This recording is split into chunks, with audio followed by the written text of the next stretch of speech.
Əməkdar artist Mətanət İskəndərlinin keçmiş gəlini müğənni Canana qəbristanlıqda qəzaya düşüb. Bu barədə sənətçi Baku VS açıqlamasında bildirib. O qeyd edib ki, Biləsuvar rayonuna gedərkən qəbristanlıqda qəza keçirib. Məni MTV kanalının çəkilişi üçün Biləsuvar rayonuna dəvət etmişdilər. Hava da çox yağışlı idi.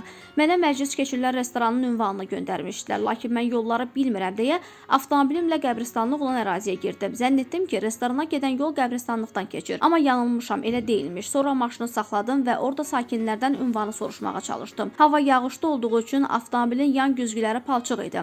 Dedim avtomobili arxaya verib qəbristanlıqdan çıxım. Həmin vaxt sanki kimsə avtomobilin götürüb dəmirin içinə keçirdi. Sənətçi açıqlaması zamanı onu da qeyd edib ki, maşını Biak X55 markalı olub və qəza zamanı böyük ziyan görüb.